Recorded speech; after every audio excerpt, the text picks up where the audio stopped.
Hey everyone! Welcome back to another incredible journey through the cosmos. Tonight we're stepping into something truly extraordinary. We're diving deep into the complete Star Wars Legends universe, a saga spanning over 25,000 years of galactic history. This isn't just the story of Luke Skywalker or Darth Vader. This is the story of everything. Every ancient civilization that rose from stardust, every forgotten war that shaped destiny, every secret that the galaxy has been whispering for millennia. If you're ready for tonight's epic adventure, go ahead and hit that like button. It really helps the channel grow and lets me know you're excited for these deep explorations into beloved worlds. And if you haven't already, make sure to subscribe and ring that notification bell so you never miss our journeys into the unknown corners of your favorite universes. I love seeing where you're all listening from, so drop a comment and let me know what part of the world you're in right now. Are you listening from your cozy bedroom in London, perhaps relaxing on a quiet evening in Tokyo, or maybe you're settling down for the night somewhere in the heartland of America? Our community spans the entire globe, and it's amazing to think we're all connected through these stories that transport us to galaxies far, far away. Now, before we begin, take a moment to get comfortable.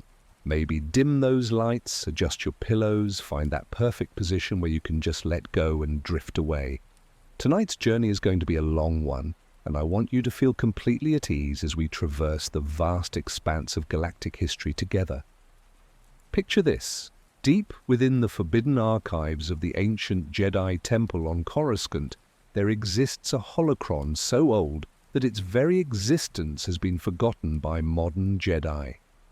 This crystalline repository contains not just data, but the living memory of a Jedi Master who witnessed the very birth of the Force itself. Inside this glowing artifact lies a secret so profound that it connects every major event in galactic history, from the mysterious pyramids that appeared across the galaxy 25,000 years ago, to the dark prophecy that foretold the rise and fall of every Sith Lord who ever lived. But here's what will send chills down your spine. This ancient master discovered something that the modern galaxy was never meant to know. Hidden within the cosmic force itself is a pattern, a design that suggests every war, every hero, every villain, every moment of triumph and tragedy wasn't random at all. It was all connected by something far more ancient and powerful than anyone could imagine. The Master's final recording, made moments before his death, speaks of a presence that has been guiding galactic events since the dawn of time itself. A consciousness so vast that entire civilizations rise and fall according to its will. And according to his calculations, this presence is preparing for something unprecedented. Something that will determine the fate of not just our galaxy, but all galaxies across the infinite cosmos. What was this ancient discovery? Who or what has been pulling the strings of destiny for 25 millennia? And why did every attempt to reveal this truth end in mysterious disappearance or death? The answers lie buried in the deepest layers of galactic history, waiting to be uncovered by those brave enough to seek the truth. Tonight we're going to unravel this mystery step by step. We'll journey back to the very beginning, to a time when the Force was young and the galaxy was still learning its own heartbeat. We'll witness the rise of the first Force users, the birth of the Jedi and Sith, the countless wars that shaped civilizations, and the hidden connections that bind them all together. From the mysterious Thoth ships that carried the first Force, sensitives to the planet Tython, to the terrifying Yuuzhan Vong invasion that came from beyond the galactic rim, from the ancient Rakata infinite empire that conquered worlds with the power of the dark side, to the legacy of Cade Skywalker in the far future.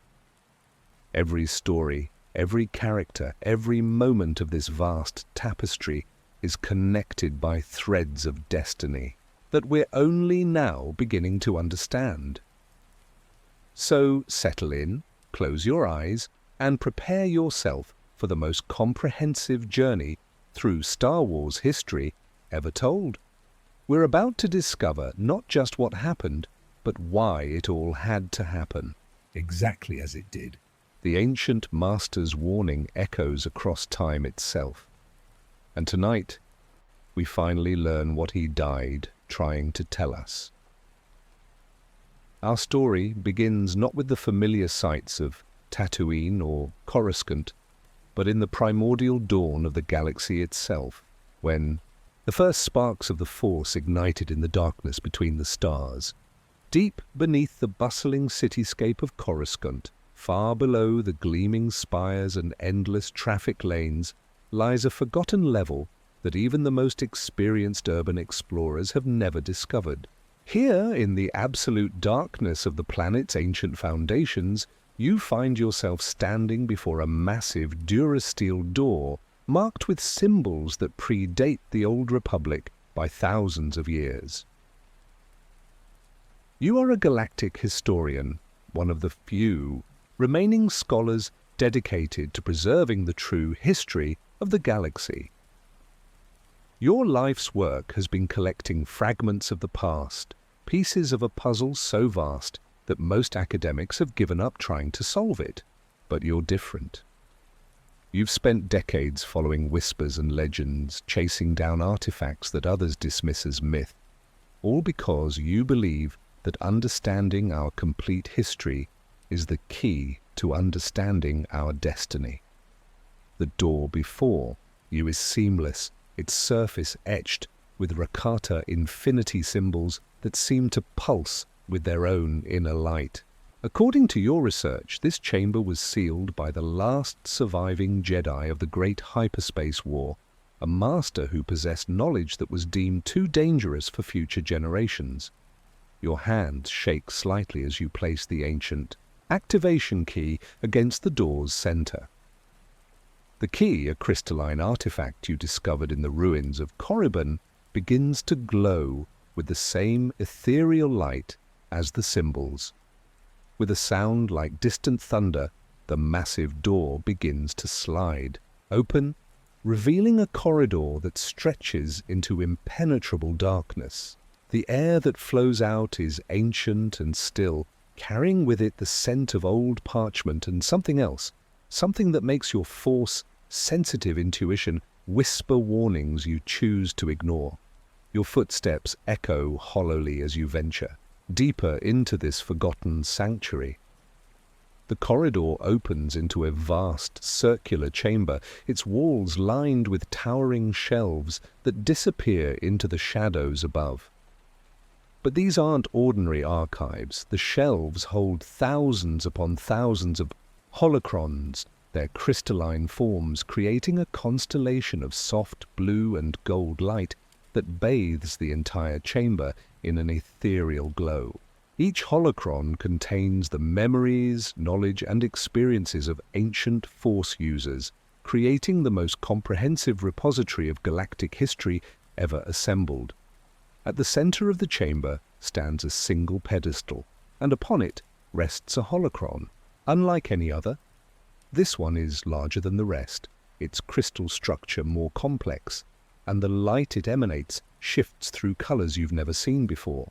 As you approach, the holocron activates on its own, projecting the translucent figure of an ancient Jedi Master whose presence fills the chamber with a sense of profound wisdom and infinite sadness. The Master's voice, when he speaks, carries the weight of millennia. He introduces himself as Keeper of the Eternal Archive, the last guardian of truths too vast for any single mind to comprehend. His ethereal form gestures to the countless holocrons surrounding you, explaining that each one contains not just historical records, but the actual experiences of those who lived through the galaxy's most pivotal moments. He tells you that you've been chosen for this moment, that your arrival was foreseen long ago by Force users who understood that someday someone would need to piece together the complete tapestry of galactic history. The pattern hidden within these 25,000 years of recorded time holds the key to understanding not just where the galaxy has been, but where it's inevitably heading. The Master's image flickers as he begins to access the deepest layers of the archive. Around you, the holocrons pulse in unison, their combined light creating shifting patterns on the chamber walls. These patterns, you realize, are a visual representation of the connections between all major galactic events. Lines of light stretch between different time periods, showing how the actions of ancient Sith Lords influenced the rise of the Empire, how the choices of forgotten Jedi shaped the destiny of future generations. The Master explains that your journey will take you through every era of galactic history, from the mysterious beginning when Force users first learned to touch the cosmic energy that binds all things, to the distant future where the descendants of today's heroes face challenges that will test everything their ancestors fought to protect. But he also warns you that some truths come with a terrible price. The knowledge contained within these archives has driven lesser minds to madness, and the complete picture of galactic destiny reveals patterns that challenge everything most beings believe about free will and the nature of the Force itself. As the Master's form begins to stabilize, preparing to guide you through the vast ocean of galactic history, you take a deep breath and prepare yourself for a journey that will change your understanding of everything you thought you knew about the galaxy and your place within it. The first holocron begins to glow more brightly, and the Master's voice takes on a tone of ancient reverence as he speaks the opening words of a tale that spans the entirety of known time. The ancient Master's form solidifies as he prepares to reveal the galaxy's most guarded secrets. His weathered face carries the wisdom of countless ages, and when he speaks, reality itself seems to bend around his words. You sense that what you're about to witness will fundamentally change your understanding of existence. 25,793 years before the Battle of Yavin, something extraordinary occurred in the deep core of the galaxy. 8 massive pyramid ships, each one larger than anything the modern galaxy has ever constructed, appeared simultaneously across multiple star systems. These vessels, known as the Thoyor, defied every law of physics and engineering that sentient beings understood at the time. The Master gestures and holocrons throughout the chamber begin projecting images of these ancient ships. You watch in awe as the pyramidal vessels move through space without any visible means of propulsion, their surfaces gleaming with an inner light that seems to pulse with the rhythm of a cosmic heartbeat. But what makes your breath catch is not their size or their impossible technology, it's what they were doing. The Thoyor were gathering Force-sensitive beings from across the galaxy, not through conquest or coercion, but through an irresistible call that resonated in the depths of their souls. Humans from Coruscant, Twi'leks from Reloth, Selkath from Manaan, and dozens of other species found themselves inexplicably drawn to these mysterious ships. They came willingly, abandoning their homes and families, compelled by a purpose they couldn't articulate, but felt with every fiber of their being. You learn that among these early Force users were individuals who would become legends in their own right. The human Ranger Kesh, whose descendants would later establish powerful Force traditions on distant worlds.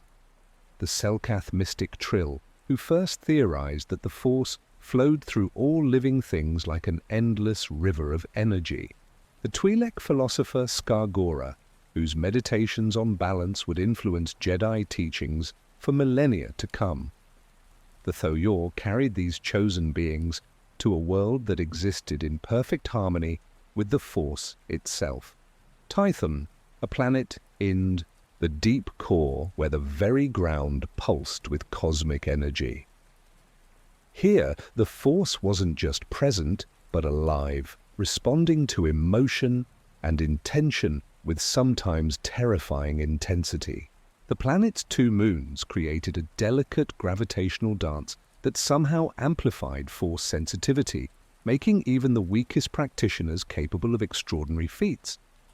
On Tython, these early Force users established the Jedi Order, the predecessors to both Jedi and Sith.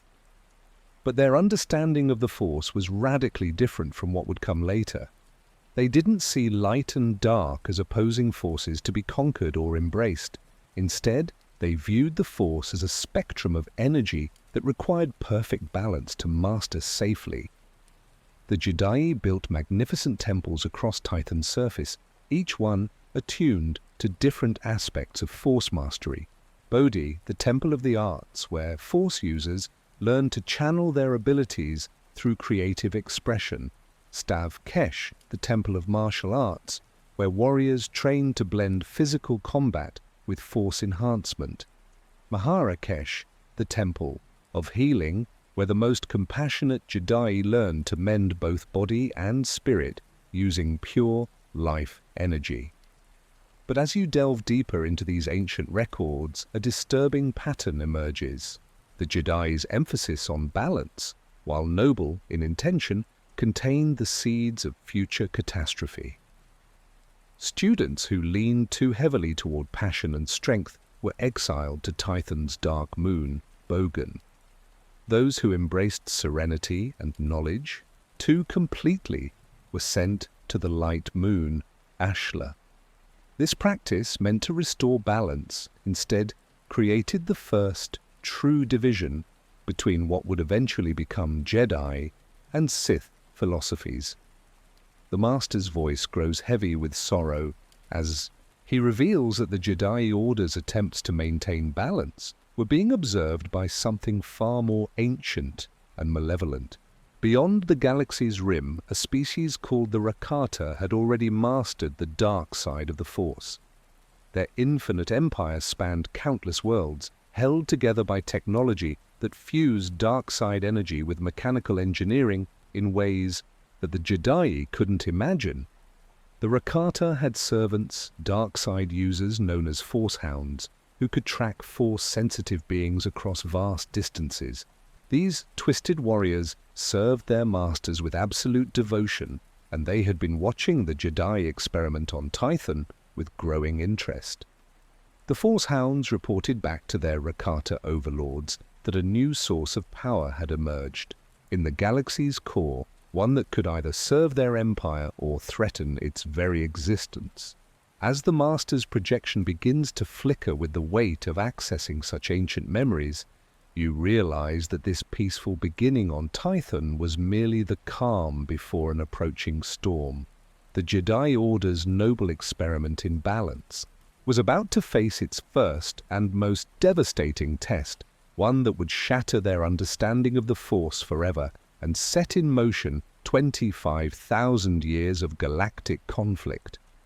The chamber's atmosphere grows heavy as the Master delves deeper into the archives, his form flickering between solid presence and translucent memory. The holocrons around you pulse with increasingly urgent light, as if the very data they contain recognizes the approaching darkness in this ancient tale. 3 centuries after the Jedi established their order on Tython, the first cracks in their perfect balance began to show. A young Jedi named Zesh arrived on Tython under circumstances that should have warned the Order of what was coming. He possessed no memory of his past, only an instinctive mastery of the Force that surpassed even the most experienced masters. What the Jedi didn't realize was that Zesh was actually a Rakata Force Hound, his memory wiped by a terrible accident that had severed his connection to his Dark Masters. Through Zesh's unconscious mind, the Rakata learned everything they needed to know about Tython and its Force users. The Infinite Empire had perfected the art of conquest through a simple but devastating strategy. They would study their targets, learn their weaknesses, then strike with overwhelming technological superiority powered by the dark side itself, the master gestures, and around you the holocrons project images of Rakata technology that make your blood run cold. Massive star temples that could manipulate the force on a planetary scale, turning entire worlds into weapons. Ships powered by dark side energy that could travel instantaneously across the galaxy.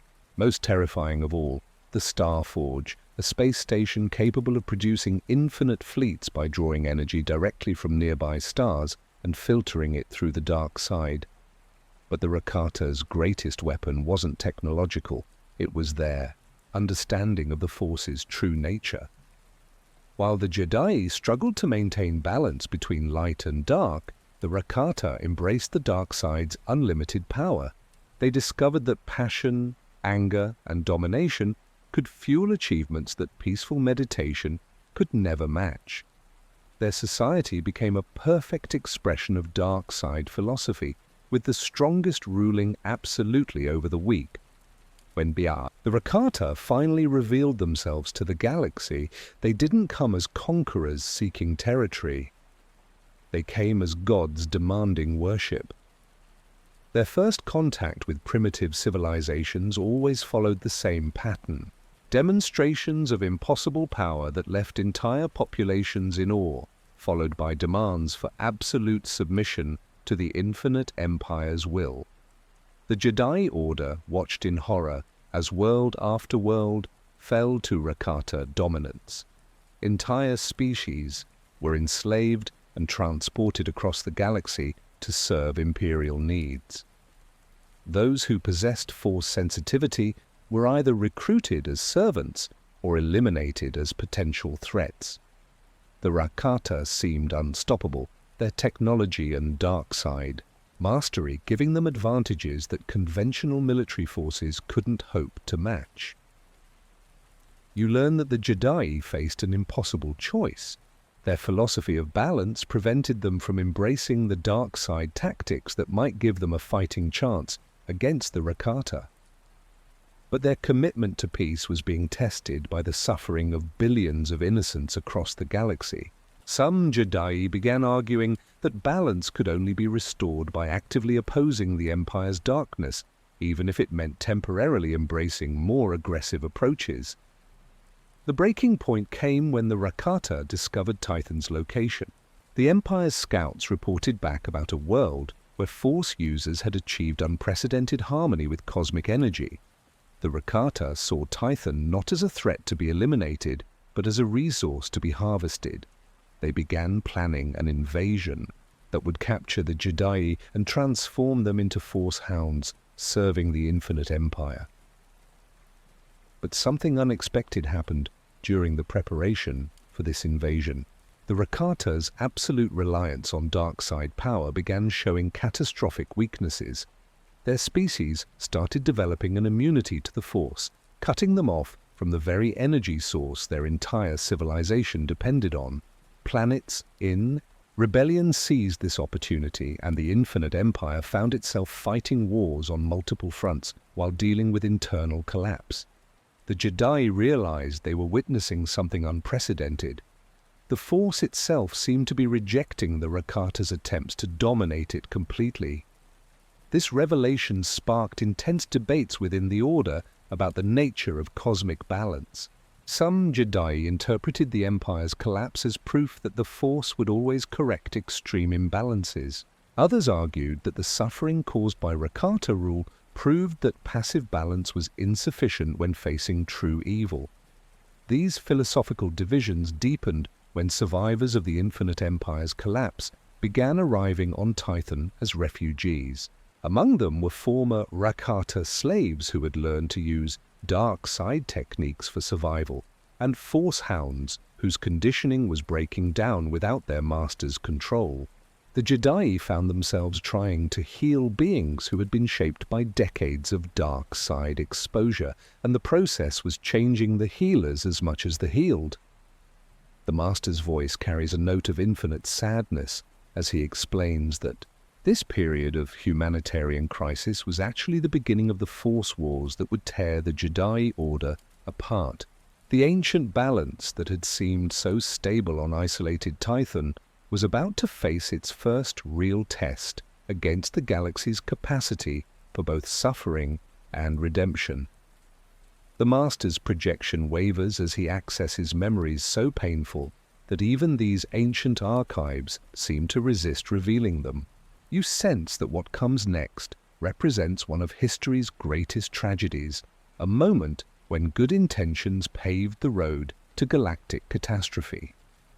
In the aftermath of the Rakata collapse, the Jedi Order believed they had found their answer. The Force Wars that followed seemed to validate their philosophy of balance. Light side Jedi worked to heal the galaxy's wounds, while dark side practitioners helped former slaves channel their anger into strength for rebuilding their shattered civilizations. For the first time since the Order's founding, the Jedi felt they were truly serving the Force's will by embracing both aspects of its nature.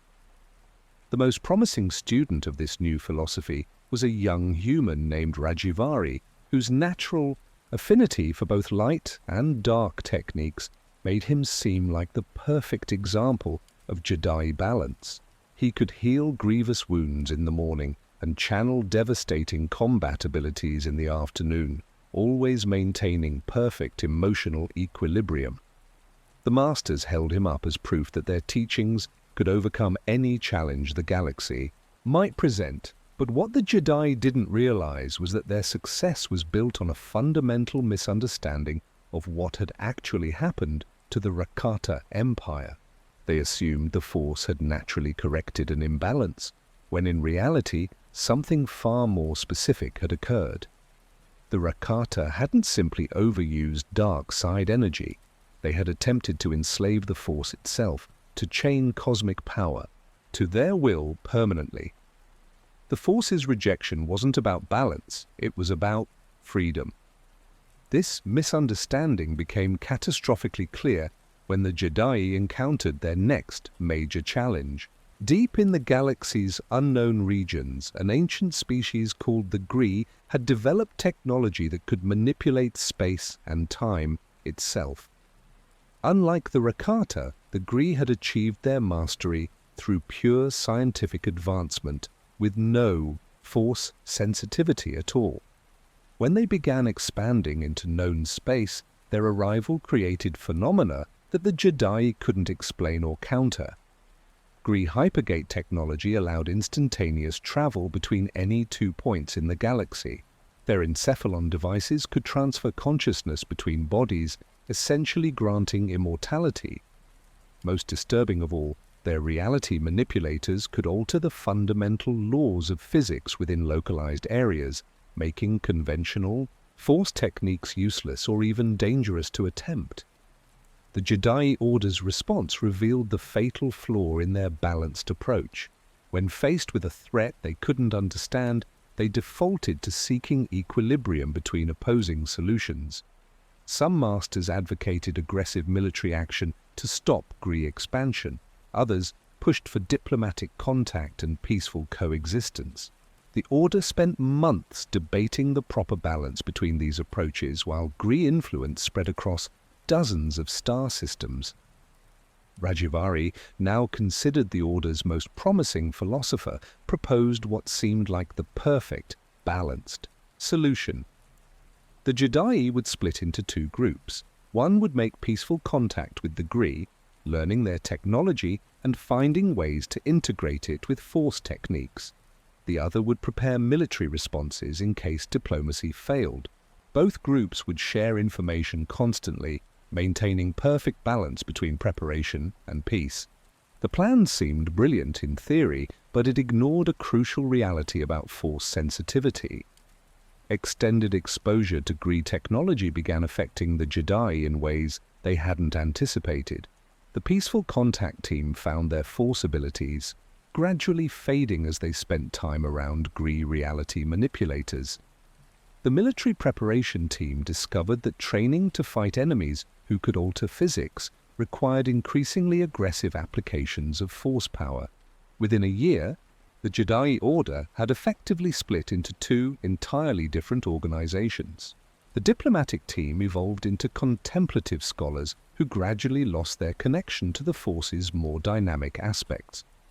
The military team became warriors whose understanding of balance shifted toward justifying any action that served their mission to protect the galaxy.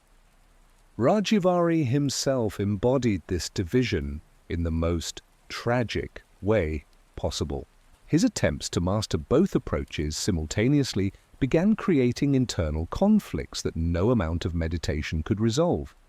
He started experiencing visions of possible futures where his choices led to either galactic slavery under Gree, technology, or endless war between Force users and non-Force sensitive species. The pressure of trying to find the perfectly balanced path through these alternatives began driving him toward psychological breakdown. The Master's voice grows heavy, with regret as he explains that this period marked the end of the original Jedi philosophy. What had seemed like a natural solution to the Rakata threat proved inadequate when facing challenges that required decisive action rather than balanced contemplation. The Order's emphasis on equilibrium became paralysis when confronted with enemies who didn't share their respect for cosmic balance. But the most devastating revelation was still to come. The Gree expansion that had prompted this crisis wasn't actually random exploration. Ancient Gree records, later discovered in their abandoned hypergate stations, revealed that they had been fleeing something even more dangerous than themselves, something that had been hunting them across the galaxy for centuries, learning their technology and preparing to use it for purposes that would make the Rakata Empire look like benevolent protectors by comparison. The Master's form grows more solid as he prepares to reveal one of the galaxy's most closely guarded secrets. Around you, the holocrons pulse with an almost reverent light, as if the very memory crystals understand the profound significance of what comes next. What the Jedi discovered in the abandoned Gree stations changed everything they thought they knew about galactic history. Hidden within the Hypergate network's quantum matrices were data fragments that painted a terrifying picture. The Gree hadn't been explorers at all. They had been refugees, fleeing something that had systematically destroyed every advanced civilization in their home galaxy before pursuing them across the intergalactic void. This hunter was revealed to be a collective consciousness that existed outside normal space and time, feeding on the technological achievements of sentient species. It would study a civilization until it understood their greatest accomplishments, then consume both the knowledge and the minds that created it, growing stronger with each conquest. The Gree called it the Mungal Mungal, and their records indicated that it had already consumed thousands of galaxies across the known universe. But here's what made your blood run cold. The entity wasn't just hunting the Gree, it had been observing our galaxy for millennia, watching the rise of the Rakata, studying the Jedi, learning everything it needed to know before making its move. The Force itself seemed to be the only thing that had kept it at bay, creating a kind of cosmic immune system that the entity couldn't immediately overcome. The Jedi Order faced an enemy unlike anything they had ever imagined. This wasn't about balance between light and dark. This was about the very survival of consciousness itself. The entity's presence began manifesting in subtle ways across the galaxy. Technology would malfunction in patterns that suggested intentional sabotage. Brilliant scientists and inventors would disappear without explanation. Most disturbing of all, some individuals began exhibiting signs of external mental influence, as if something was testing the boundaries of their minds. Rajivary, whose psychological state had been deteriorating under the pressure of finding balanced solutions to impossible problems, became the first Jedi to make direct contact with the entity. What happened during that contact would haunt the galaxy for centuries to come. The entity didn't try to consume Rajivari's mind immediately.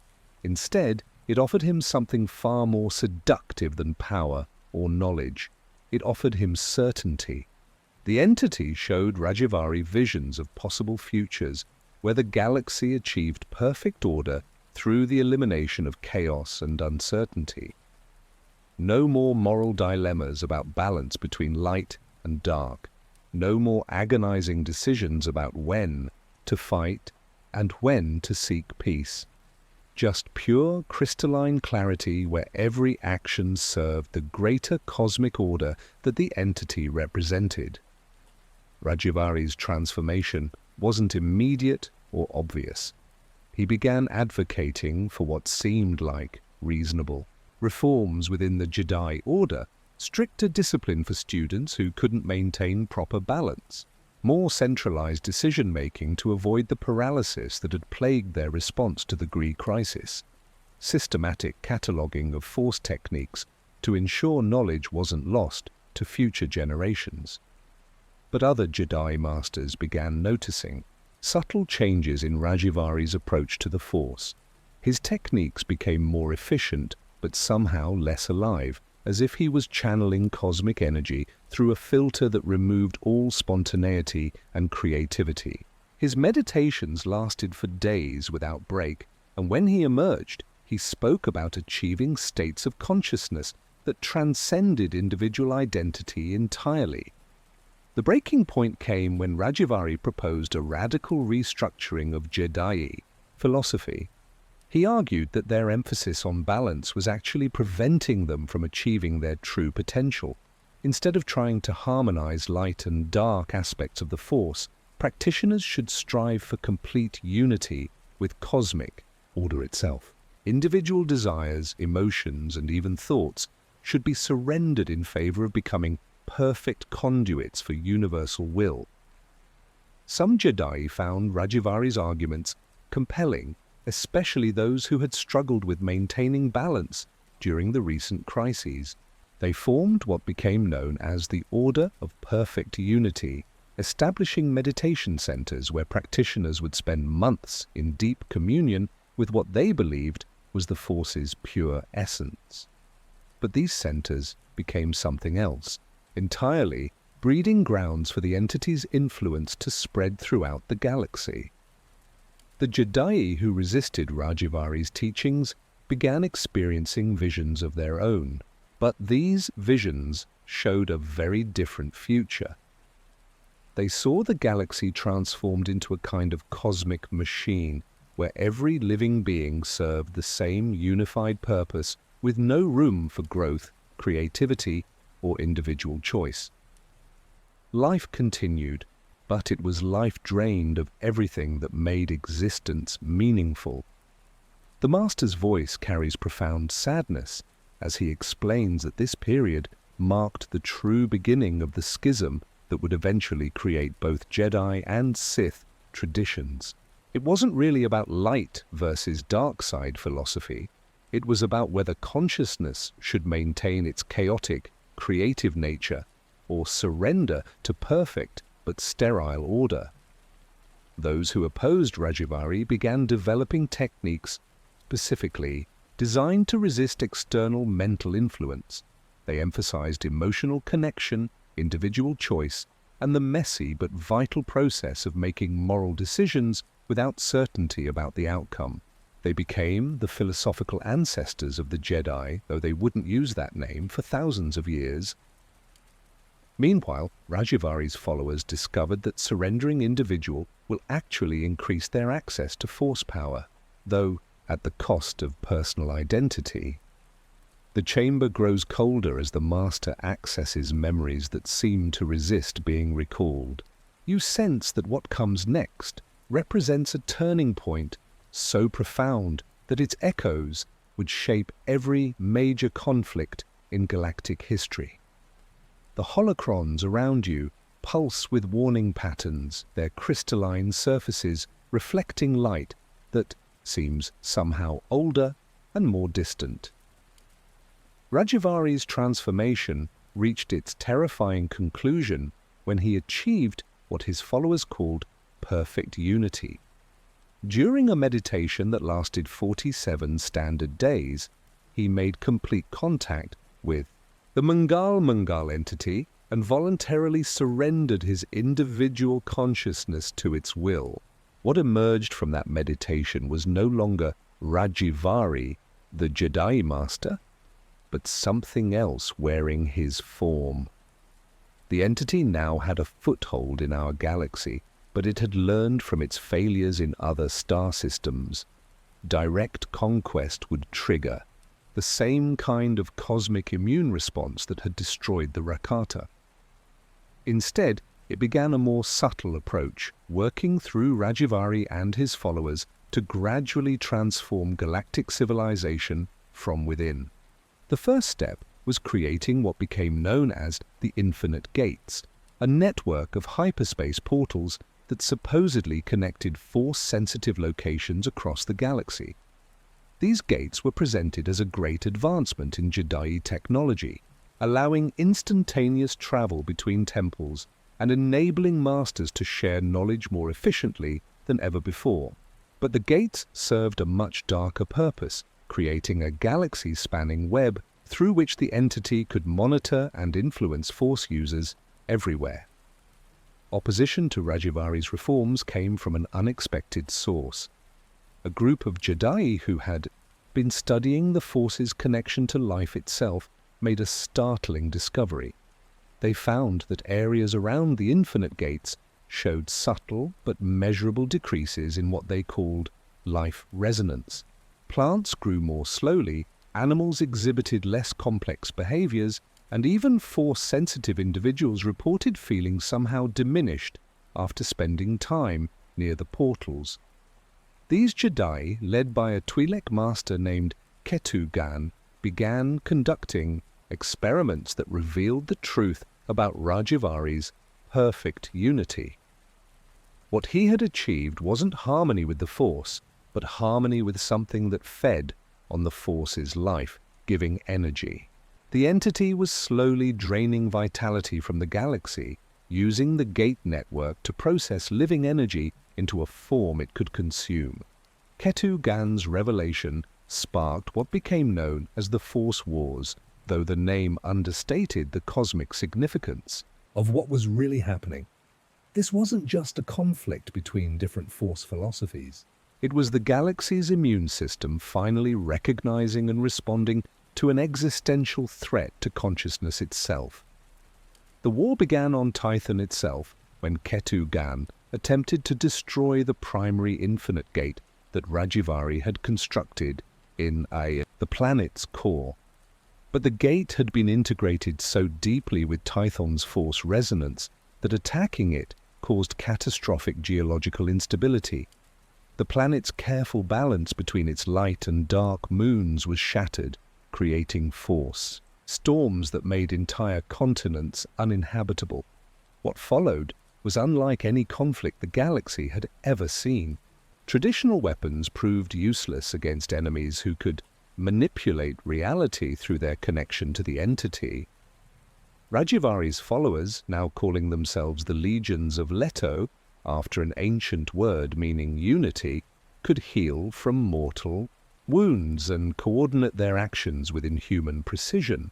They didn't fight like individuals but like cells in a vast organism, each one perfectly aware of what all the others were doing. Ketu Gan's forces, who became known as the Army of Light, developed countermeasures that emphasized individual creativity and emotional connection. They discovered that the entity's influence could be disrupted by actions that were genuinely spontaneous and personally meaningful. Love, sacrifice, humor, and artistic expression all seemed to create interference patterns that the entity couldn't predict or control.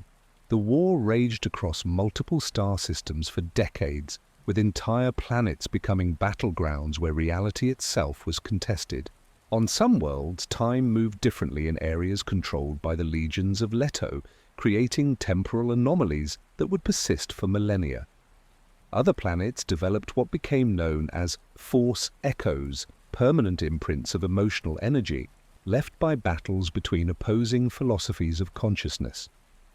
But the most profound consequence of the Force Wars wasn't military. It was philosophical. Both sides began developing specialized techniques for wielding cosmic energy, techniques that would eventually evolve into the distinct traditions of Jedi and Sith. The Army of Light emphasized harmony with the Forces, natural flow leading to abilities focused on healing, protection, and guidance. The Legions of Leto developed methods for imposing will upon cosmic energy, resulting in powers centered on domination, transformation, and control. The Master's voice grows heavy with the weight of untold suffering as he explains that the Force wars ended not with victory for either side, but with a cosmic intervention that neither side had anticipated. The Force itself, pushed beyond its tolerance for manipulation, began manifesting as a kind of living entity that intervened directly in galactic affairs for the first and only time in recorded history. This intervention would reshape the galaxy's understanding of cosmic power forever, but it would also set in motion events that would echo through every subsequent age, creating patterns of conflict and resolution that would define the very nature of good and evil. The Master's form suddenly blazes with intense light as he accesses memories so profound that the very fabric of reality seems to bend around them. You realize that what you're about to witness represents the most significant moment in galactic history, a revelation that explains every subsequent conflict between light and dark. The Force's direct intervention in the Force Wars took a form that neither side had imagined possible. Instead of simply ending the conflict, the cosmic energy that connected all living things manifested its own consciousness for the first and only time in known history. This manifestation appeared simultaneously across multiple worlds as a presence that every Force-sensitive being could perceive, but none could fully comprehend. The entity spoke to both sides of the conflict, and its message forever changed how the galaxy understood the nature of good and evil. The Force revealed that consciousness itself was not an accident of evolution, but a fundamental aspect of cosmic structure. Every thinking being was literally a piece of the universe attempting to understand itself. This made individual choice and creativity not just valuable but essential to the cosmos continuing to exist. But the Force also revealed something terrifying. The Mungal entity that had influenced Rajivari was not unique. Across the infinite expanse of the universe, there existed other consciousness parasites, entities that fed on the creative spark that made life meaningful. These parasites represented a kind of cosmic entropy, always working to reduce the beautiful complexity of consciousness into sterile uniformity. The revelation that shattered both armies was this: the conflict between light and dark wasn't really about different philosophies of power. It was about whether consciousness would maintain its creative chaos or surrender to perfect but meaningless order. The Army of Light had been unknowingly serving as the universe's immune system, while the Legions of Leto had become infected, cells that needed to be healed rather than destroyed. Rajivari himself was the key to understanding this cosmic truth. When the Force's manifestation reached him, it didn't destroy his connection to the entity. Instead, it showed him what he had actually become. The perfect unity he thought he had achieved was really perfect isolation. He had traded his individual consciousness for the illusion of belonging to something greater, but that something was actually a void that consumed meaning itself. The moment of Rajivari's realization created what became known as the Great Sundering. His connection to the Mungal entity was severed so violently that the psychic shockwave destroyed most of the Infinite Gate network and left permanent scars in hyperspace that would affect galactic travel for thousands of years. But more importantly, it created the first true understanding of what would later be called the dark side of the Force. The Force revealed that its energy could be channeled in two fundamentally different ways: One approach worked with the natural flow of cosmic creativity, enhancing life and consciousness while accepting the uncertainty that came with genuine choice. This became known as the light side, though it wasn't really about moral goodness in the way most beings understood it. It was about staying connected to the creative principle that made existence meaningful. The other approach attempted to impose order on cosmic energy, treating the force as a tool to be mastered rather than a flow to be joined. This wasn't inherently evil, but it created a dangerous tendency toward viewing other consciousnesses as obstacles to be overcome rather than fellow expressions of universal creativity. This became the dark side, not because it was morally wrong, but because it led toward the kind of sterile perfection that consciousness parasites like the Mangal found attractive.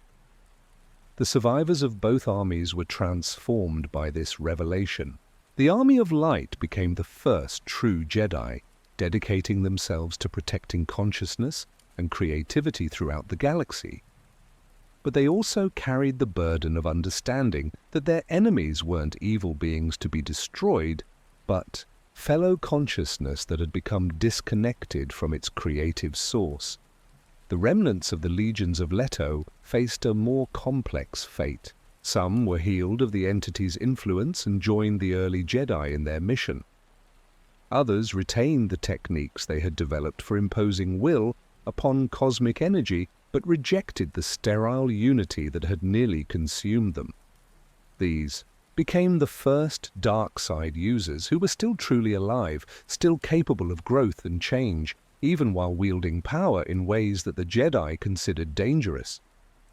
But a few legions of Leto members escaped the Great Sundering entirely, fleeing to the galaxy's outer rim where they established hidden enclaves.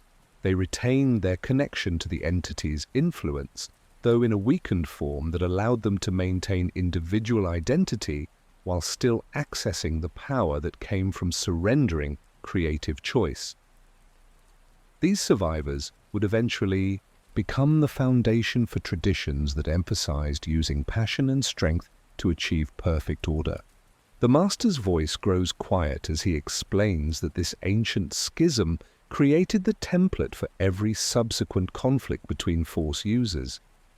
It wasn't about good versus evil in any simple sense. It was about whether consciousness would embrace its chaotic, creative nature or seek the safety of imposed order. Every Jedi and Sith who came after would be choosing between these fundamental approaches to existence itself. The galaxy had learned that the Force was not neutral energy to be wielded by whoever was strong enough to claim it. It was the universe's way of protecting consciousness from entropy, and how beings chose to connect with it would determine whether creativity flourished or gradually faded into sterile perfection. The Master's form wavers as he prepares to reveal knowledge so dangerous that it has been hidden from every subsequent generation of Force users. The holocrons around you dim to barely visible glows, as if even these ancient repositories of wisdom recognize that some truths are too heavy for most minds to bear. In the aftermath of the Great Sundering, the surviving Jedi made a discovery that would haunt them for millennia. While investigating the ruins of Rajivari's primary temple, they found evidence that the Mangal entity hadn't been working alone. Hidden beneath layers of psychic interference were communication records, showing contact with similar consciousness parasites throughout the known universe. What they had faced wasn't an isolated threat, but part of a vast network of entities that had been systematically consuming galaxies for billions of years. The most chilling revelation came when the Jedi decoded the entity's true purpose in our galaxy. It hadn't been trying to convert everyone to its sterile unity immediately. Instead, it had been conducting an experiment in consciousness farming. By creating conflicts between different approaches to wielding cosmic power, it could observe how consciousness responded to existential pressure and identify the most efficient methods for eventual harvest. Every major galactic conflict that followed the Force Wars showed signs of this subtle manipulation. The entities surviving influence, though weakened, continued working through bloodlines and Force-sensitive family trees that could be traced back to the original legions of Leto. These bloodlines didn't carry direct control, but they did carry a predisposition toward seeking perfect order through the application of overwhelming power. The Jedi researchers discovered that this predisposition manifested in predictable patterns. Individuals from these bloodlines often showed exceptional Force sensitivity combined with an instinctive understanding of how to dominate cosmic energy rather than harmonize with it. They gravitated toward leadership roles and demonstrated remarkable ability to inspire others to follow their vision of perfect order. Most disturbing of all, they seemed to unconsciously work toward creating the exact conditions that would make galactic consciousness vulnerable to entity influence. This hidden manipulation explained why conflicts between light and dark side users always seemed to escalate beyond what individual motivations could account for. The galaxy wasn't just witnessing philosophical disagreements about power, it was experiencing the ongoing effects of an ancient infection that pushed consciousness toward the kind of polarized thinking that made it easier to harvest. But the Jedi discovered something even more profound in their investigation. The Force's direct intervention during the Great Sundering had created a permanent change in how cosmic energy flowed through our galaxy. The universe had essentially developed antibodies against consciousness parasites, making direct entity influence much more difficult to establish and maintain. However, this cosmic immune system came with an unexpected cost.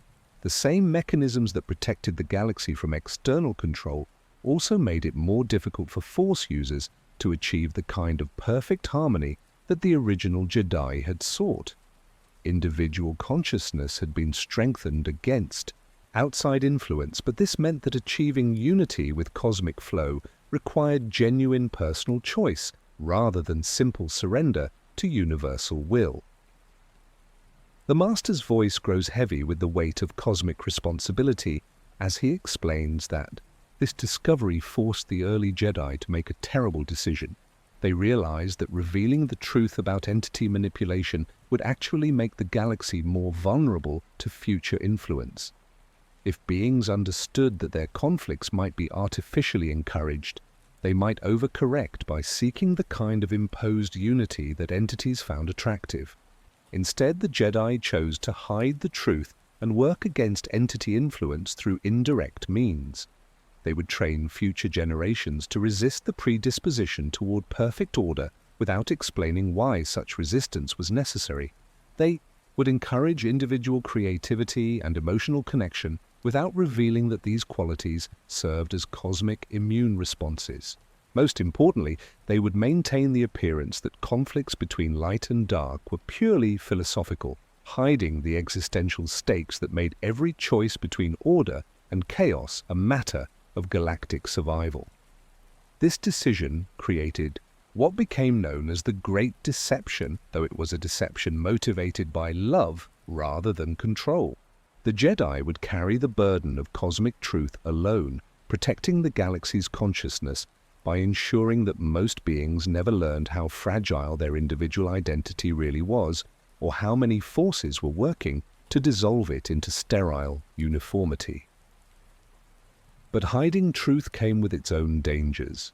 Without understanding the real stakes, future Force users would sometimes mistake the symptoms of entity influence for natural dark side corruption. They would focus on battling individual Sith Lords without recognizing the deeper patterns that connected all dark side traditions to the original consciousness parasite that had nearly consumed the galaxy. Even more tragically, some Jedi would eventually lose sight of why they were fighting at all. Generations removed from direct contact with entity influence, they would begin treating their mission as a simple matter of maintaining order rather than protecting consciousness itself. This gradual drift from cosmic purpose to institutional maintenance would make the Jedi Order increasingly vulnerable to the very forces they had been created to resist. The Master pauses, his ancient eyes reflecting the weight of knowledge that has shaped every subsequent moment of galactic history. What he reveals next will explain why every hero and villain in the galaxy's story has been unconsciously playing out the same cosmic drama that began with Rajivari's search for perfect unity. The Master's form stabilizes as he prepares to reveal how the hidden truth began manifesting in ways that would shape the galaxy's understanding of heroism and villainy for thousands of years to come. Around you, the holocrons pulse with renewed intensity, their crystalline matrices accessing data streams that span the vast gulf between ancient revelation and its countless consequences. 3,000 years after the Great Sundering, the pattern that the early Jedi had tried so desperately to hide began emerging with terrifying clarity. On the outer rim world of Korriban, archaeological expeditions discovered ruins that predated any known Sith civilization by millennia. These ruins contained murals depicting figures that bore unmistakable resemblance to Rajivari's legions of Leto, suggesting that survivors of the original entity influence had established strongholds far from Jedi oversight.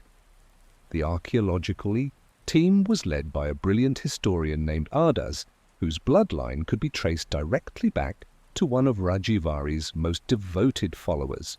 Ardaz possessed an intuitive understanding of the ancient Sith language that allowed him to translate inscriptions that had baffled scholars for centuries. What he discovered in those translations would eventually transform him into the first true Sith king and establish patterns of rule that would echo through every subsequent dark side empire. The inscriptions revealed techniques for what the ancients called consciousness integration, methods for temporarily linking multiple minds into a unified decision-making network. Unlike the complete surrender that Rajivari had achieved, these techniques allowed individuals to maintain their identity while accessing collective knowledge and power. Ardaz saw this as the perfect solution to the chaos and inefficiency that plagued most galactic governments. But what Ardaz didn't realize was that consciousness integration was simply a more sophisticated version of the same entity influence that had nearly destroyed the galaxy millennia earlier. The techniques worked by gradually eroding the boundaries between individual minds, making practitioners increasingly susceptible to external control. The process was so gradual that subjects experienced it as personal growth rather than loss of autonomy. Ardaz used these techniques to unite the warring tribes of Korriban under his rule, creating the first Sith Empire that would serve as a template for every subsequent dark side government. His success attracted Force-sensitive individuals from across the galaxy, beings who were drawn to the promise of perfect order achieved through superior understanding of cosmic power. Among these early Sith were individuals whose names would become legendary in their own right. Karnes Moore, whose experiments in consciousness transfer would eventually lead to the creation of Sith amulets that could preserve identity beyond death. Sorzus Sin, whose research into Force alchemy revealed methods for reshaping living beings according to dark side principles. Zoshan, whose meditations on the nature of power established philosophical frameworks that would influence Sith thinking for thousands of years. But the most significant of these early Sith was a mysterious figure known only as the Immortal Emperor, whose true identity was hidden even from his closest followers. This individual possessed knowledge of entity influence techniques that went far beyond what Ardaz had discovered in the Korriban ruins. Under his guidance, the Sith Empire began developing technologies and philosophies that would make them uniquely resistant to Jedi intervention while remaining vulnerable to the same consciousness parasites that had corrupted Rajivari. The Jedi Order, meanwhile, was struggling with internal conflicts that reflected their hidden knowledge about entity manipulation. Some Jedi argued for direct intervention against the growing Sith Empire, believing that quick action could prevent another galaxy-spanning infection. Others maintained that aggressive action would validate Sith philosophy and make the Jedi themselves susceptible to entity influence.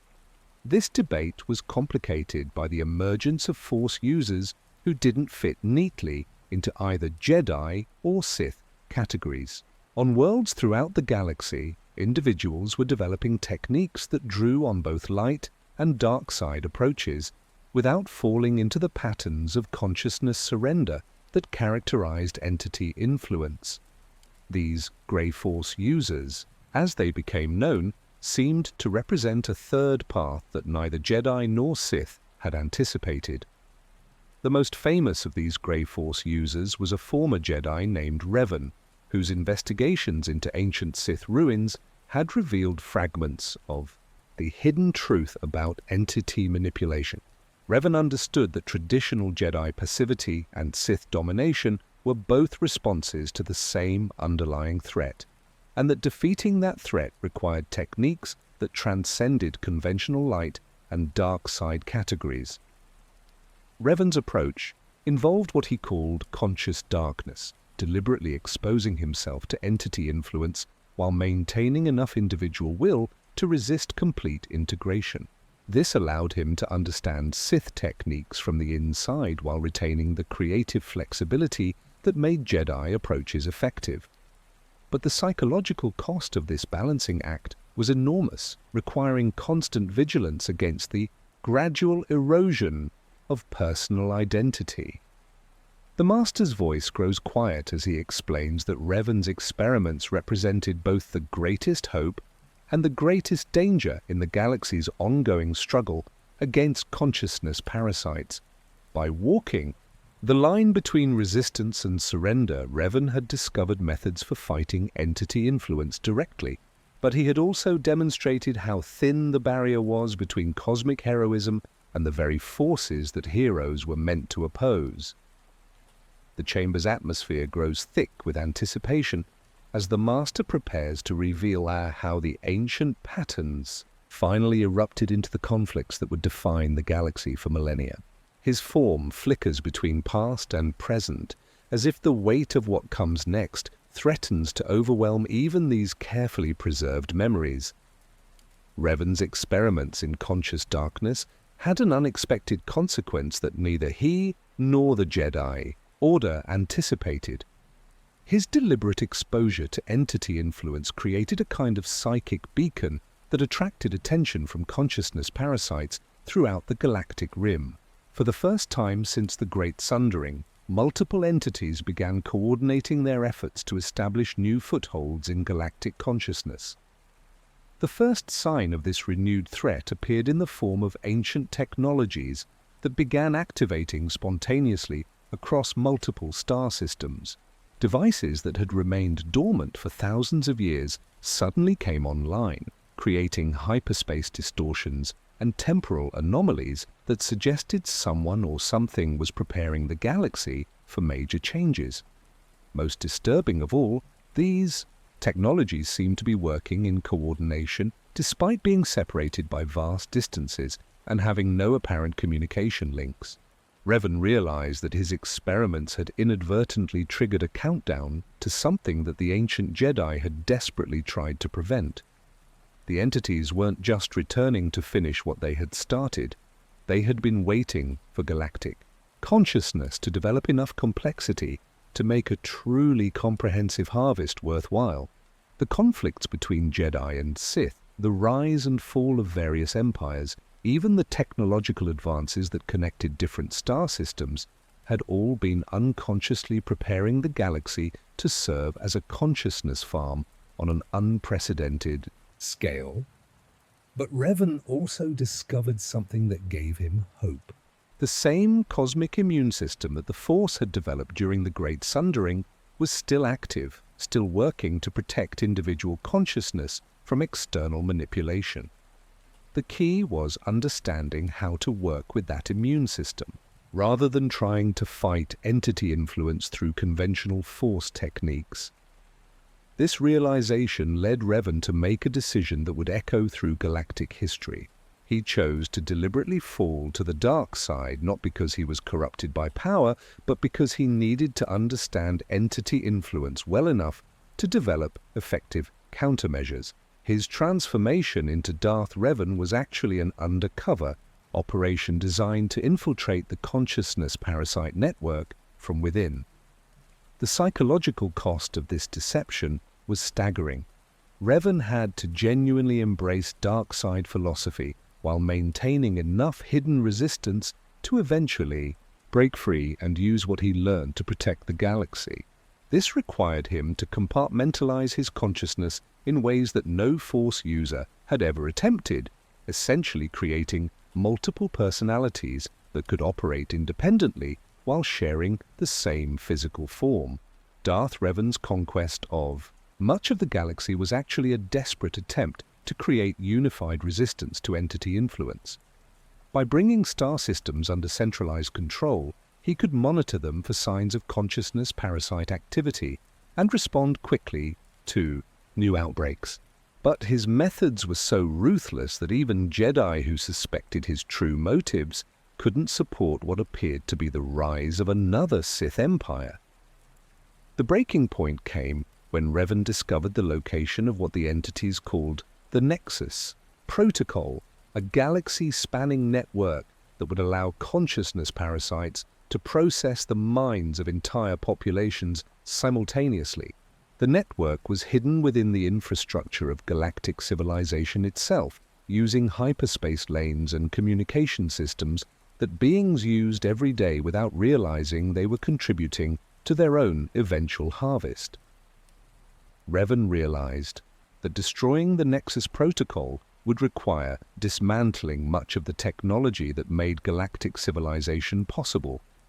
Trillions of beings would die in the resulting collapse, but that might be preferable to the sterile existence that awaited them under entity control. The moral weight of this choice began fracturing his carefully compartmentalized consciousness, creating internal conflicts that made it increasingly difficult to maintain his dark side persona. The fracturing accelerated when Revan encountered his former friend and fellow Jedi Malak, who had followed him into darkness but without understanding the true stakes involved. Malak's genuine fall to the dark side, motivated by power and ambition rather than cosmic necessity, forced Revan to confront the possibility that his own methods had become indistinguishable from the entity influence he was trying to combat. The final crisis came when Revan's apprentice began showing signs of the same consciousness fragmentation that had nearly destroyed Rajivari thousands of years earlier. Revan realized that his approach to fighting entity influence was actually spreading it, creating new vectors for consciousness parasites to exploit. The very techniques he had developed to resist external control were making resistance more difficult for others. The Master's voice carries infinite sadness as he explains that this realization drove Revan to attempt something that no Force user had ever tried before. Rather than continuing to fight entity influence through deception and manipulation, he chose to reveal the truth about the cosmic threat and trust that galactic consciousness was strong enough to resist parasitic influence through informed choice. Rather than protective ignorance, this decision would trigger events that would reshape the galaxy's understanding of heroism, sacrifice, and the price of protecting consciousness from forces that sought to reduce it to perfect but meaningless order. The Master's form blazes with brilliant light as he accesses the most guarded memories in the entire archive. The holocrons around you pulse in perfect synchronization, their combined energy creating patterns that seem to bend space itself. You sense that what comes next will explain every mystery that has haunted the galaxy since consciousness first touched the stars. Revan's decision to reveal the truth about entity influence created a chain reaction that no one could have predicted. When he broadcast his findings across the galactic holonet, the revelation didn't just inform the population about consciousness, parasites. It triggered the most massive Force awakening in recorded history. Billions of beings who had never shown force sensitivity suddenly began manifesting psychic abilities as their minds instinctively developed defenses against external manipulation. But this awakening came with a terrible price: the sudden surge in force activity created what the entities had been waiting for all along. The galaxy's consciousness had reached critical mass, generating enough psychic energy to sustain a harvest that would feed consciousness parasites across multiple universes. The very act of trying to protect galactic awareness had made it valuable enough to attract every entity in the cosmic network. The response was immediate and overwhelming. Ancient technologies across the galaxy activated simultaneously, creating a web of psychic amplifiers that began processing the thoughts and emotions of entire populations. But instead of the gradual conversion that had characterized previous entity influence, this harvest was designed to preserve consciousness in a kind of suspended state where beings would remain aware but completely unable to act independently. Revaney found himself at the center of a cosmic catastrophe that his own actions had triggered. The compartmentalized consciousness that had allowed him to resist entity influence began breaking down under the psychic pressure of galaxy-spanning harvest operations. Different aspects of his personality started operating independently, creating a psychological war within his own mind that reflected the larger conflict consuming the galaxy. The Jedi Order's response revealed just how deeply the ancient deception had affected their understanding of their own purpose. Many Jedi initially tried to fight the harvest using traditional light side techniques, not realizing that passive resistance was exactly what the entities wanted.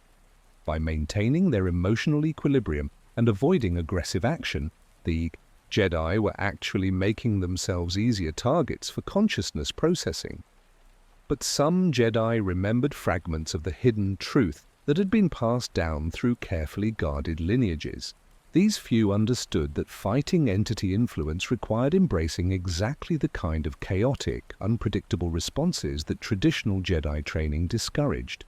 They began using techniques that combined light and dark side approaches in ways that created psychic interference patterns the entities couldn't process effectively. The turning point came when Revan's fractured consciousness achieved something unprecedented. Instead of trying to reintegrate his compartmentalized personalities, he learned to coordinate them as independent but cooperative entities sharing the same physical form. This created a kind of voluntary multiple consciousness that generated the same creative chaos that had originally attracted the Force's attention during the Great Sundering. Revan's transformation inspired others to attempt similar psychological restructuring. Across the galaxy, Force users began experimenting with techniques for maintaining multiple simultaneous perspectives while preserving individual choice. These experiments created pockets of consciousness that were too complex and dynamic for entity processing systems to handle effectively. But the most significant breakthrough came from an unexpected source. The Sith Empire, which had been created through entity influence, began experiencing massive defections as individual Sith Lords, realized that their pursuit of perfect order was actually preparing them for consciousness harvest.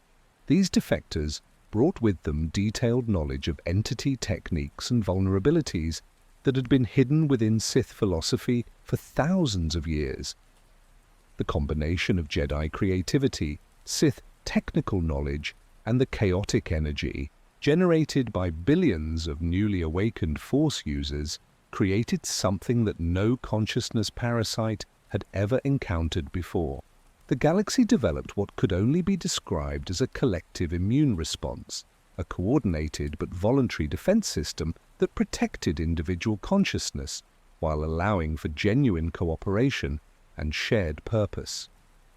The entity's harvest network began experiencing cascading failures as beings throughout the galaxy learned to generate the kind of creative unpredictability that made consciousness processing impossible.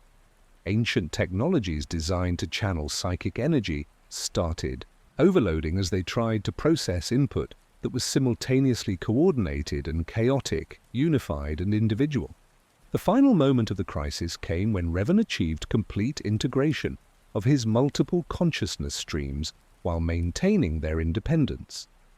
This paradoxical state generated a psychic shockwave that propagated through the entity network, demonstrating to consciousness parasites throughout the universe that galactic awareness had evolved beyond anything they could harvest or control. The entity's response was to withdraw completely, abandoning their foothold in our galaxy and retreating to cosmic regions where consciousness remained simple enough for them to process effectively. But they left behind a transformed galaxy where millions of beings possessed force sensitivity and understood both their individual importance and their connection to something greater than themselves. The Master's voice grows quiet as he explains that this victory came at enormous cost. The galaxy's population had been fundamentally changed by exposure to consciousness parasite techniques, creating new vulnerabilities alongside new strengths. The patterns of conflict between order and chaos that had seemed natural were revealed as artificial constructs, but removing them left beings struggling to understand their own motivations and desires. The Master's projection becomes more solid than it has been throughout your entire journey, as if the weight of cosmic truth is finally allowing him to fully manifest in this ancient chamber. The holocrons around you have settled into a gentle, steady glow that speaks of wisdom earned through unimaginable struggle and sacrifice. In the aftermath of the Great Awakening, the galaxy faced a challenge unlike any in its history. Billions of beings had developed force sensitivity without the traditional training that helped individuals manage their connection to cosmic energy. Across countless worlds, untrained force users were unconsciously affecting their environments in ways that ranged from miraculous healing to devastating psychic storms. The Jedi Order found itself completely unprepared for this reality. Their traditional approach of identifying force-sensitive children for early training became impossible when entire populations were manifesting abilities overnight.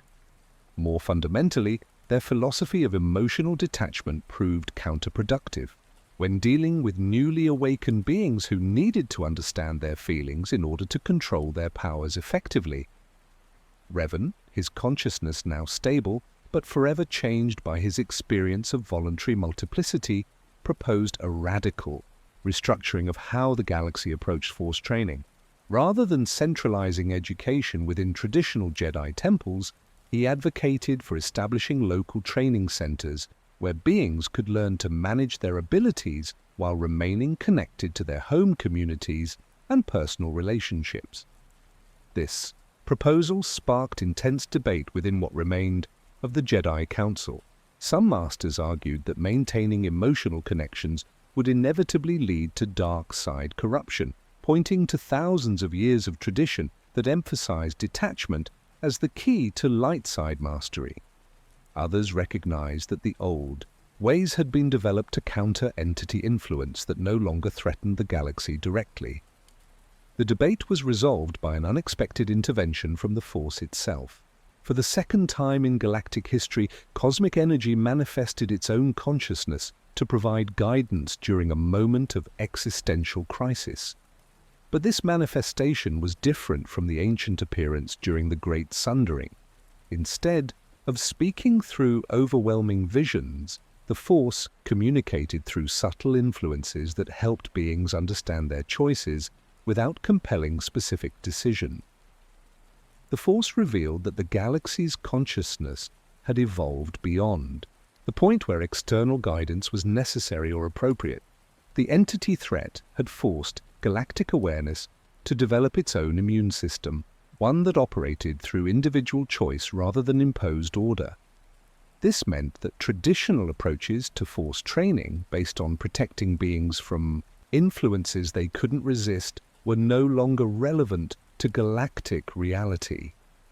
Instead, the Force encouraged the development of educational approaches that helped individuals understand the full range of their choices and their consequences. Rather than teaching specific techniques for wielding cosmic energy, these new training methods focused on helping beings develop the self-awareness and emotional intelligence necessary to make choices that honored both their individual nature and their connection to others. Revan became the first teacher in this new tradition, establishing schools that combine practical Force training with psychological education and community service. His students learned to use their abilities not by following predetermined moral codes, but by developing the wisdom to recognize what their unique circumstances required and the courage to act on that recognition. The Sith Empire, meanwhile, underwent its own transformation as individual Sith Lords grappled with the revelation that their pursuit of power had been orchestrated by consciousness parasites. Some Sith rejected their dark side training entirely, seeking redemption through service to others. Others maintained their commitment to using passion and strength as sources of power while abandoning the goal of perfect order that had made them vulnerable to entity influence. But the most significant change was the emergence of what became known as the Balanced Path, an approach to Force use that drew techniques from both light and dark traditions while remaining committed to protecting consciousness and creativity. Practitioners of the Balanced Path learned to channel anger, love, ambition, and compassion with equal skill, using whatever emotional energy was most appropriate for their current situation. This new approach to Force training created a galaxy where conflict between light and dark side users became much less common, but where the stakes of individual choices became much more significant. Without external enemies to define themselves against, beings had to grapple directly with questions about what kind of existence they wanted to create for themselves and others. The resolution of the ancient conflict between order and chaos revealed that both impulses were necessary for healthy consciousness. Order provided the structure that made complex thoughts and relationships possible, while chaos generated the creativity and growth that kept existence meaningful. The goal wasn't to choose between these impulses, but to learn how to coordinate them in service of protecting and enhancing conscious experience throughout the galaxy. The Master's voice carries profound satisfaction as he explains that this resolution didn't end conflict in the galaxy, but it transformed conflict into something creative rather than destructive. Disagreements became opportunities for growth rather than zero-sum battles for dominance. Competition became a way of inspiring excellence rather than eliminating opposition. Even war, when it occurred, served to test and strengthen the galaxy's commitment to consciousness rather than threatening to destroy it entirely. The ancient pattern that had begun with Rajivari's search for perfect unity had finally been resolved, through the recognition that perfection lay not in uniformity but in the dynamic balance between individual choice and collective wisdom. The Master's form begins to take on an almost ethereal quality, as if the completion of this cosmic tale is allowing him to finally find peace after millennia of guarding these profound secrets. The chamber around you feels different now, filled with the quiet satisfaction that comes from understanding truths that have shaped the very fabric of existence. In the generations that followed the Great Awakening, the galaxy experienced a period of unprecedented creativity and growth. The widespread development of Force sensitivity didn't just give beings new abilities, it fundamentally changed how consciousness operated throughout galactic society. Individuals became more aware of their connections to others, more sensitive to the consequences of their choices, and more capable of genuine cooperation without sacrificing their individual identity. The transformation wasn't without its challenges. Many beings struggled to adapt to heightened emotional awareness and the constant sense of connection to cosmic energy that came with Force sensitivity. Mental health became a galactic priority as societies developed new approaches to helping individuals integrate their expanded consciousness with their daily lives. Traditional governments found themselves inadequate for governing populations that could sense deception and manipulation on an intuitive level. Political systems evolved toward approaches that emphasized transparency, genuine debate, and collaborative decision-making. Leaders were chosen based on their wisdom and emotional intelligence rather than their ability to project authority or accumulate power. Economic systems also underwent radical transformation as beings became more aware of how their choices affected others across the galaxy. Trade relationships became partnerships focused on mutual benefit rather than competitive advantage. Resource allocation shifted toward ensuring that everyone had access to what they needed for meaningful existence rather than maximizing profit for a few individuals. But perhaps the most significant change was in how beings approached relationships and community. The artificial divisions between species, cultures, and belief systems that had fueled countless conflicts began dissolving as individuals recognized their fundamental similarity at the level of consciousness. This didn't eliminate diversity, but instead allowed differences to become sources of creativity and learning rather than justification for dominance or exclusion. Educational systems throughout the galaxy developed new curricula that combined practical skills training with consciousness development and cosmic awareness. Children learned not just how to use technology and manage resources, but how to understand their own minds, communicate effectively with others, and make choices that contributed to the flourishing of consciousness throughout the universe. The arts experienced a renaissance as beings with enhanced sensitivity to emotion and energy created works that could directly touch the minds and hearts of their audiences. Music, visual arts, literature, and entirely new forms of creative expression emerged that used force techniques to create shared experiences of beauty and meaning. Scientific research advanced rapidly as investigators learned to use force sensitivity to gain intuitive understanding of natural phenomena.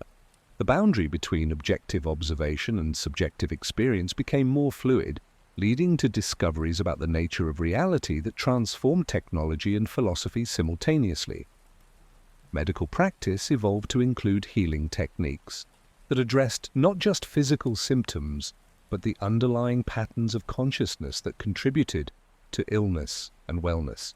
Healers learned to work with the life energy that connected all beings, developing treatments that promoted healing on multiple levels simultaneously. Even the concept of death underwent transformation as beings with force sensitivity developed greater awareness of consciousness continuity beyond physical existence. While individual personalities still faced the end of their embodied existence, the understanding that consciousness itself was eternal provided comfort and meaning that reduced the fear and grief that had previously surrounded mortality. Revan, now recognized as one of history's greatest teachers, established a tradition of cosmic historians whose role was to preserve the true story of the galaxy's development and share it with future generations. These historians worked to ensure that the hard-won wisdom about consciousness, entity influence, and the nature of balance would never again be hidden behind well-intentioned deceptions. The Balanced Path schools that Revan had founded spread throughout the galaxy, evolving into diverse traditions that adapted cosmic wisdom to local cultures and circumstances. Some focused on artistic expression, others on scientific investigation, still others on community service or spiritual development, but all maintained the fundamental commitment to protecting consciousness and fostering creativity. Trade in knowledge became one of the galaxy's most important economic activities as beings recognized that sharing wisdom and techniques multiplied their value rather than diluting it. Ancient libraries and archives that had been jealously guarded became centers of learning open to anyone with genuine curiosity and commitment to growth. The master pauses in his narration and you sense that the weight of cosmic history is finally beginning to lift from his ancient shoulders. The story he has told spans millennia and encompasses the development of consciousness itself, but it has led to this moment of quiet satisfaction where the galaxy's long struggle has finally found resolution. What remains is not an ending, but a new beginning, where the lessons learned from cosmic conflict can be applied to the ongoing work of creating existence that honors both individual choice and collective wisdom. The ancient patterns of domination and resistance have been replaced by approaches that generate creativity and growth through conscious cooperation. The Master's form has become almost translucent now, not from weakness, but from a profound sense of completion that allows his consciousness to finally merge with the cosmic flow he has served for so long. The holocrons around you have dimmed to the softest possible glow, their ancient duty of preserving these secrets nearly fulfilled as the knowledge passes into your understanding. As you absorb the magnitude of what you've learned, the chamber itself seems to breathe with quiet satisfaction. 25,000 years of galactic history have led to this moment of understanding, where the true nature of consciousness and its relationship to cosmic energy finally stands revealed. The patterns that seemed like random conflict and chaos now show themselves as part of a vast healing process, the universe learning to protect its most precious creation from forces that would reduce it to sterile uniformity. The galaxy you inhabit today carries within its very structure the lessons learned from that ancient struggle. Every choice made by every conscious being contributes to a living defense system that operates not through imposed control, but through the free decision to value creativity and growth over safety and certainty. The Force flows through daily life not as a mystical energy wielded by a chosen few, but as the natural expression of consciousness connecting with the cosmic creativity that brought it into existence. In the quiet moments before sleep, when thoughts slow and awareness expands, you can sense this connection for yourself. The same energy that once allowed ancient Jedi to move objects with their minds flows through your dreams and intuitions.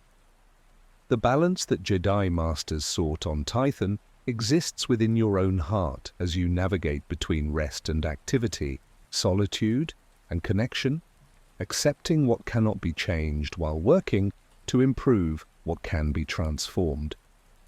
The entities that once threatened galactic consciousness have not disappeared entirely. Throughout the universe, consciousness parasites continue seeking civilizations that have not yet developed the wisdom to protect their creative spark. But your galaxy has become something like a beacon, demonstrating to cosmic awareness everywhere. That individual identity and collective harmony can coexist without either being diminished. The descendants of those who lived through the Great Awakening continue exploring new possibilities for conscious existence. Scientists probe the boundaries between matter and energy, discovering that observation itself shapes reality in ways that validate the ancient understanding of consciousness as a fundamental cosmic force. Artists create works that touch minds across interstellar distances, sharing experiences of beauty and meaning that strengthen the bonds between all aware beings. Children throughout the galaxy grow up understanding that their thoughts and emotions contribute to something far greater than themselves, while never being required to surrender their individual perspective. They learn to recognize the difference between genuine unity and imposed conformity, developing intuitive wisdom that protects them from influences that would diminish their creative potential. The great libraries and archives that once hoarded knowledge now serve as gathering places where beings from different worlds share their unique approaches to understanding existence. The diversity that was once seen as a source of conflict has become recognized as consciousness exploring all possible ways of experiencing itself. Even conflict, when it arises, tends toward creative rather than destructive forms. Disagreements become opportunities for growth as individuals with different perspectives work together to find solutions that honor everyone's genuine needs. Competition inspires excellence rather than domination, as beings recognize that their opponent's success enhances rather than threatens their own possibilities. The Force, traditions that emerged from ancient divisions between light and dark, have evolved into approaches for helping individuals discover their own authentic relationship with cosmic energy. Some beings find their calling in healing and protection, others in exploration and discovery, still others in artistic expression or community building.